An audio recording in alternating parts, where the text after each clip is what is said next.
Bonjour à tous, Olivier Mailleux du CARA. Je vais vous présenter tout ce qui concerne la protection d'escourgeons au nom de mes collègues Rémi Meurs du CEPICOP et Charlotte Bataille du CRA. Alors, je vais commencer mon exposé en vous parlant des maladies rencontrées en escourgeons en 2020. Sur cette dia, les barrettes rouges sur fond vert représentent l'intensité des maladies. Alors on voit que l'helminthosporiose et la rhinchosporiose, tout comme l'oïdium et à plus forte raison la ramulariose, étaient fort peu présentes en 2020. Par contre, comme depuis plusieurs années d'ailleurs, la rouinène était-elle bien présente, y compris dans le chondro cette année. On va passer maintenant à l'efficacité des fongicides. Alors, je vais commencer mon exposé par les essais réseau en 2020. Alors, comment ces essais étaient-ils répartis sur la Wallonie? Bien, on voit que pour le CARA, deux essais ont été mis en place, d'une part à Molenbeek, d'autre part à Ath. Un essai pour Jean Blou, Agrobiotech à Lonzé, et un essai pour le CRA à Tille-Château. Les 4 essais de ce réseau 2020 se caractérisaient par une faible pression des maladies. Alors, on retrouvait toutes maladies confondues dans le témoin non traité 15,1% de nécrose sur la dernière feuille, donc F1, et 18% de nécrose sur F2. Et par maladie, 15% de rouinène sur F1, 16% sur F2, 0,1% d'helminthosporiose sur F1, 1,4% sur F2 seulement. Et enfin, absence de ramulariose et de rhinchosporiose sur la dernière feuille. Alors, ces essais avaient pour but de comparer divers traitements uniques, divers programmes à 2 traitements par rapport à un témoin non traité. Le regroupement de ces essais fournissent une série de résultats, donc à l'image du graphique de gauche qui reprend les résultats en rendement de chaque traitement et le graphique de droite, la surface foliaire nécrosée pour ces mêmes traitements. Alors, l'histogramme noir représente le témoin non traité, les histogrammes gris clair les traitements uniques et les histogrammes gris foncé les doubles traitements. Pour ce qui est des traitements uniques, on voit qu'ils ne se différencient pas statistiquement entre eux. Il est néanmoins possible de dégager certaines tendances. Les 4 modalités procurant le meilleur rendement sont Fandango Pro 1,75 litre à l'hectare, Aviator X Pro 1 litre par hectare, Ascra X Pro 1,2 litre par hectare plus Prozeb 2 kg par hectare, donc le Mancozeb, Ascra X Pro 1,2 litre par hectare plus Bravo 1 litre par hectare. Alors dans les conditions de l'année 2020, il semble que le soufre, donc ici Cosavet à 3 kg, utilisé comme partenaire n'apporte rien de plus en termes de rendement. Parmi les programmes à 2 traitements, donc stade 1 nœud suivi de dernière feuille, 3 se distinguent. Donc le Fandango Pro 1,5 litre suivi du Librax 1,25 litre par hectare. Le Kestrel 1 litre par hectare suivi du Priaxor 0,9 plus Caramba 0,9 litres par hectare. Et enfin le Simveris 1 litre par hectare plus Comet New 0,5 litres par hectare suivi de Ascra X Pro 1,2 litre par hectare. Le résultat en rendement se distingue statistiquement du témoin, ce qui traduit l'efficacité du T1 lorsque la rouille est bien présente au moment du traitement. Le gain moyen de ce T1 est cependant limité à environ 300 kg par hectare en moyenne, ce qui paye un traitement T1 d'un bon 50 € pour un prix de l'escourgeon estimé à 180 € la tonne.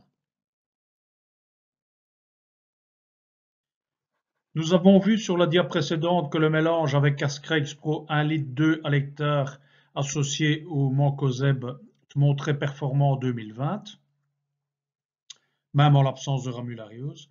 Alors pour illustrer ceci, cet essai de 2019 sur KWS Orbit à hâte, où deux modalités en double traitement avaient été testées de façon à comparer l'efficacité des partenaires. Donc ici, chlorothalonil, donc ici Pugil à 1 litre à l'hectare, et Mancozeb, ici Prozeb Extra 75 OEG à 2 kg par hectare, appliqué en T2 au stade dernière feuille, après un T1 identique appliqué en montaison. Alors, le graphique de gauche représente en histogramme les rendements en kilos par hectare, tandis que le graphique de droite représente le pourcentage de nécrose pour chaque traitement.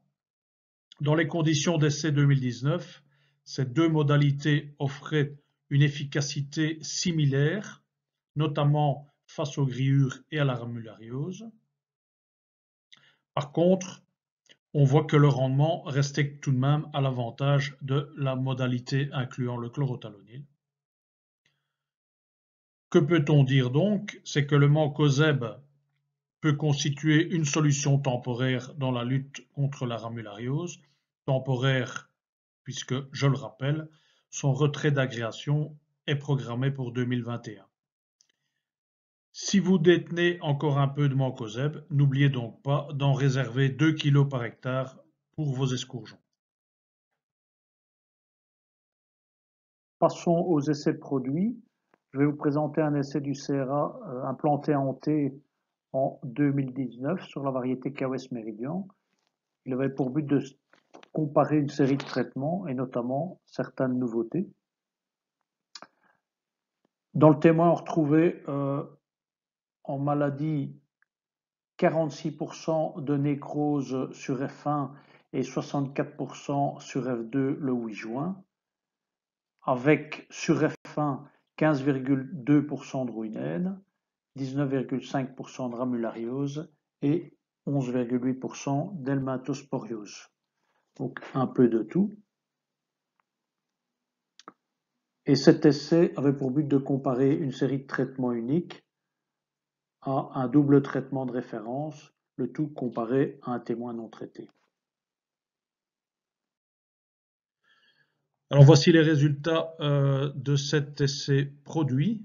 Dans ce graphique où l'on retrouve en histogramme la sévérité cumulée et des maladies en pourcent en fonction du traitement, avec en bleu la ruinène, en rouge l'helminthosporiose et en vert la ramulariose. Cet essai avait pour but de comparer une série de traitements uniques à un témoin non traité tout en haut et également un double traitement de référence. Parmi les traitements uniques, également deux références, donc le Bontima à 2 litres par hectare et le Velogiera à 1 litre par hectare.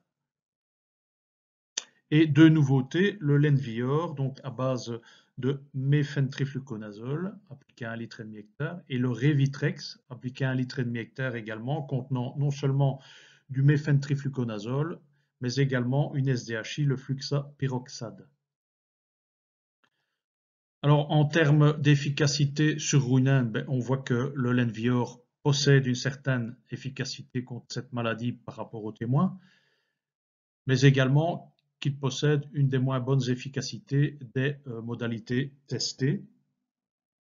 Alors, si on lui adjoint une SDHI, cette fois, on voit que l'efficacité sur ruinène est parmi les meilleures. Alors, sur helminthosporiose, même chose, je dirais que le Lenvior obtient une des moins bonnes efficacités des modalités testées dans cet essai. Mais si on lui adjoint une SDHI, donc du fluxapyroxate, on voit que cette SDHI renforce sérieusement l'efficacité sur cette maladie. On voit également dans cet essai que